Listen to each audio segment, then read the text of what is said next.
तो आज हम रफली समझते हैं पेशेंट काउंसलिंग क्या होता है। जैसे हमारे फार्मेसी प्रैक्टिस में एक टॉपिक है फार्मेसी प्रैक्टिस। तो ये जैसा कि आप सब जानते होंगे pharmacy practice B pharm 7 semester में है। तो ये हमारा है यूनिट 3 का 3rd चैप्टर, यानी हमारा यूनिट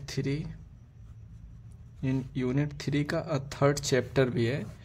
तो रफली हम समझेंगे पेशेंट काउंसलिंग क्या होता है।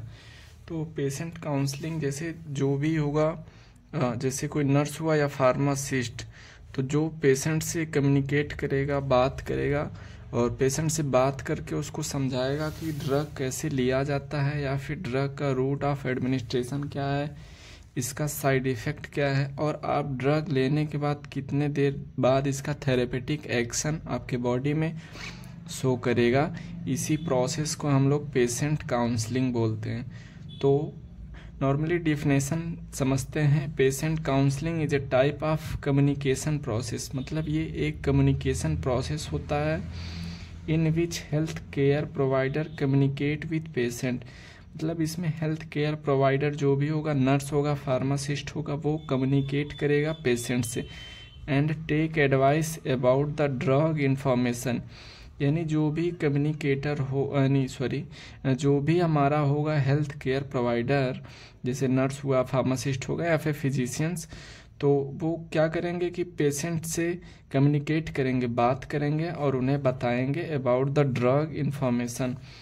During the communication process communicator talk about the ADR, route of drug administration, side effect and precaution of the drug। तो ये चीज़ हुआ हमारा सिंपल डिफिनेशन होगा पेशेंट काउंसलिंग का। तो जैसे पेशेंट काउंसलिंग आप कर रहे हैं तो किसी भी पेशेंट से आप नॉर्मली बात करेंगे तो फर्स्ट ऑफ ऑल उसको एडवाइस देंगे कि ADR और ड्रग जो है इस तरह से ADR शो करेगा, अगर आप ये चीज़ दवा इस तरह से खाएंगे तो इसका साइड इफ़ेक्ट होगा, ड्रग इंटरेक्शन होगा। और दवा यूज कैसे किया जाता है, जैसे सुबह में यूज करना, दोपहर में यूज करना, शाम में यूज करना, तो ये चीज़ उन्हें बताएंगे। ड्रग को यूज कैसे करना है, route of the drug administration बताएंगे, आपके ओरली लेना है या फिर ट्रांसडर्मल के थ्रू लेना है, यानी स्किन वाला, मतलब जो ड्रग होगा उस तरह से आप पेशेंट को बताएंगे। तो आगे हमारा how many time to use, यानी आप ड्रग को कितनी बार लेंगे, 2 बार, 3 बार, 4 बार, यानी एक दिन में आप कितनी बार ले सकते हैं। मॉनिटर द पेशेंट, यानी मोटिवेट द पेशेंट, आप पेशेंट को मोटिवेट करेंगे या फिर जो भी उसका डिजीज़ होगा डिजीज़ को समझेंगे और उसे बताएंगे कि आप इतने दिन तक दवा कराइए, आपका ये बीमारी ठीक हो जाएगा। तो इस तरह से कुछ स्टेप है उसमें जिन्हें हम आगे बात करते हैं। Step involve in the patient counselling. तो फर्स्ट ऑफ ऑल इसमें 3 स्टेप हैं। Preparation of the season, opening for the season, preparation for the season, opening for the season.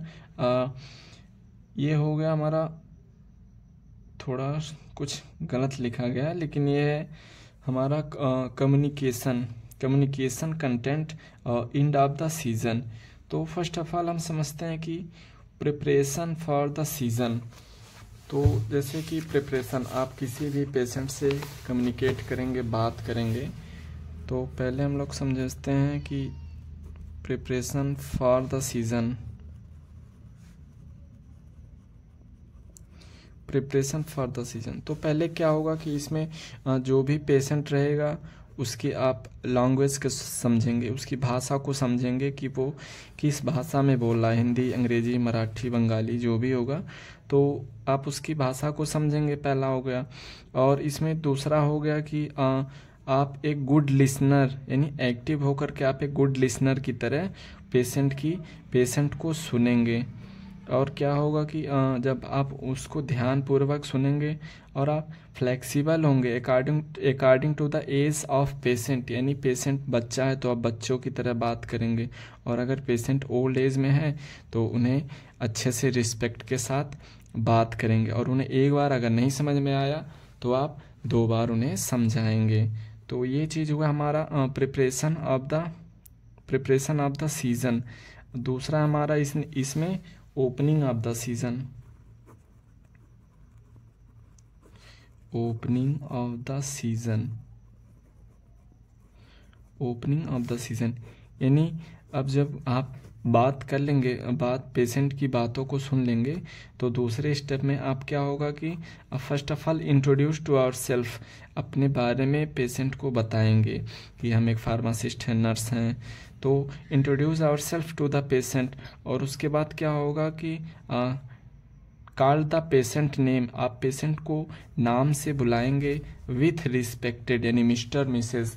जैसे अगर किसी का नाम राहुल हो गया तो आप बुलाएंगे हेलो मिस्टर राहुल, आपकी क्या प्रॉब्लम है, वो चीज़ आप इस तरह से बोलेंगे।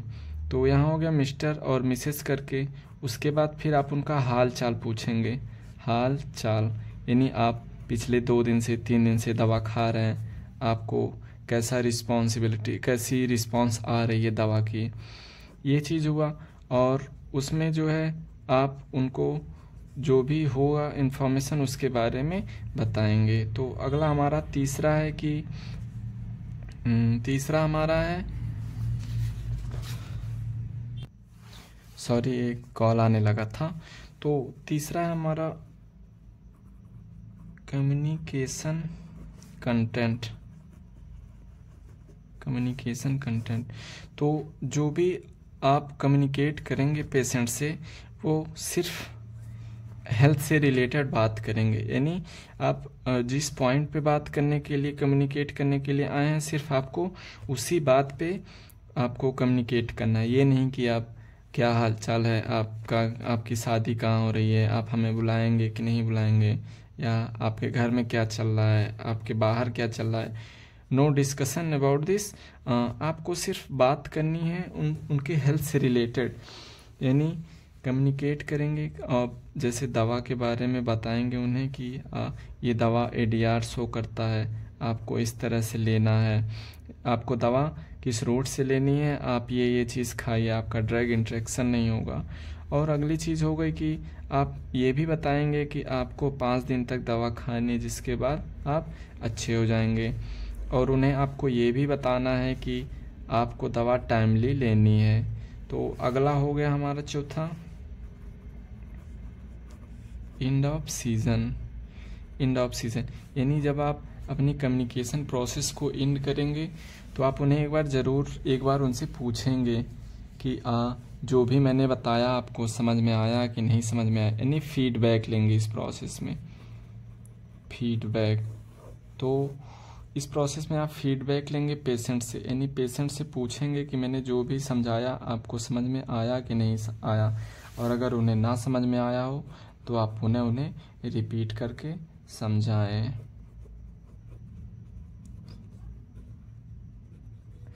रिपीट अंडरस्टैंडिंग, आप उन्हें फिर से पूरी तरह से समझाएं। तो ये हो गया हमारा कुछ स्टेप इन्वॉल्व थे जो पेशेंट काउंसलिंग में। अब बात करते हैं कि अगर इसमें फार्मासिस्ट की क्या रोल है।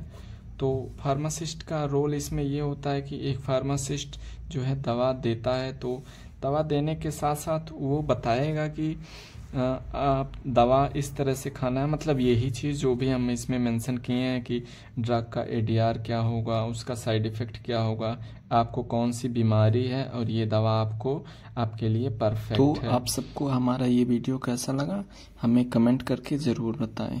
Thanks for watching this video and press the bell icon.